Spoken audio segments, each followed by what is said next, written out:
Eu vou voltar a falar sobre o caso de um caminhoneiro que está sendo... a morte de um caminhoneiro que está sendo investigada. O caso aconteceu no terminal de distribuição de combustíveis de Cabedelo. A Thaís Aureliano, ela conversou com exclusividade com a filha da vítima, que com todo o direito do mundo pede justiça. O caso foi no dia 18 de março.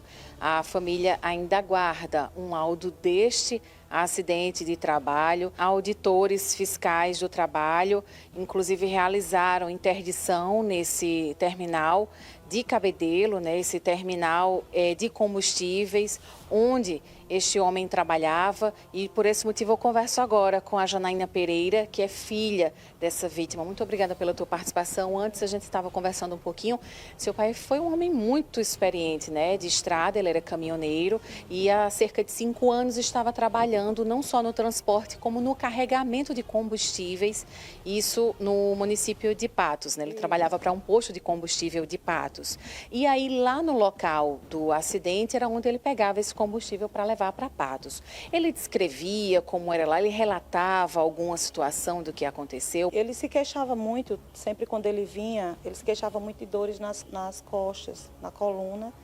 E a gente ficava perguntando, né, o que está acontecendo. Ele nunca chegou a relatar como era o funcionamento lá.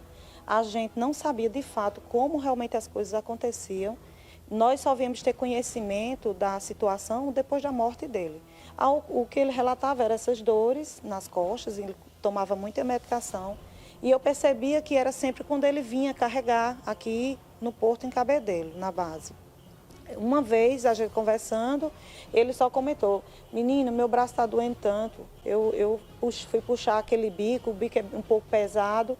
Pronto, esse foi o relato que ele fez em uma das nossas conversas aqui em casa. O bico para poder transportar o combustível de lá do terminal até o veículo que ele iria levar esse produto para Patos.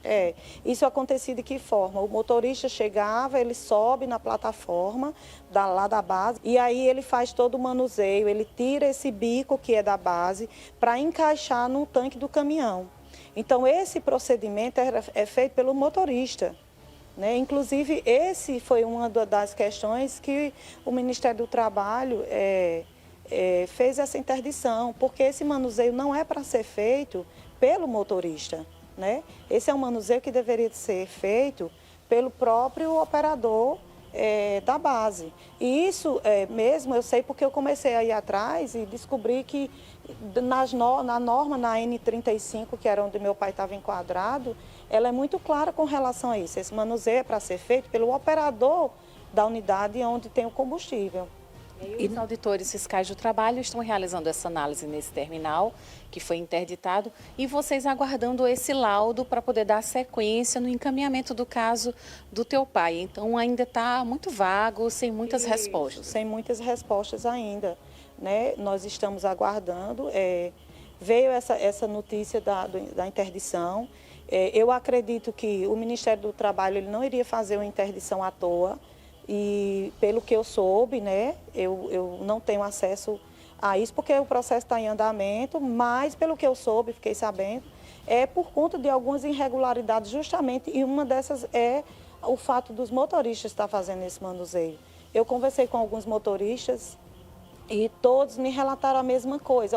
Quem sobe na plataforma, quem puxa o bico de carregamento, quem digita a programação do que vai ser carregado, tudo é feito pelo operador.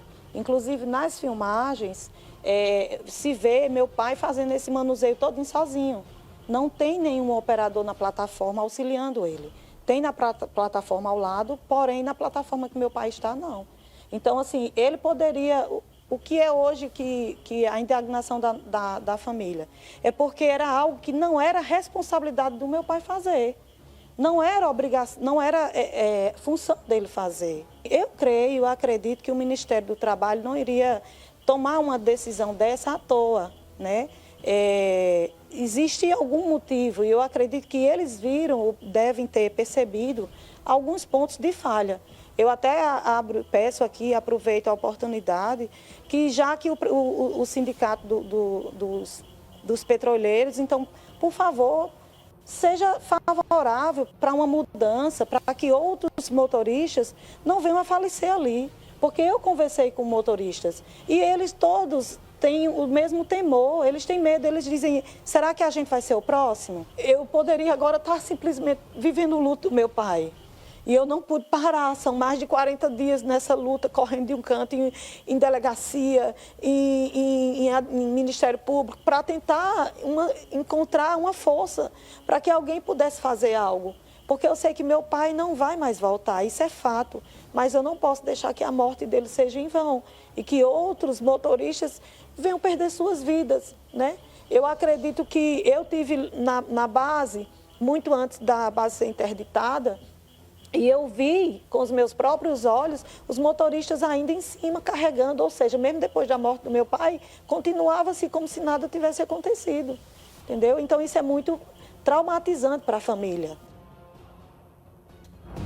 Pois é, minha gente, a filha quero dizer que a senhora tem toda a razão, tem todo o direito de fazer essa sua cobrança e cobrar por justiça, porque a gente não pode ver algo dessa maneira e nos calar.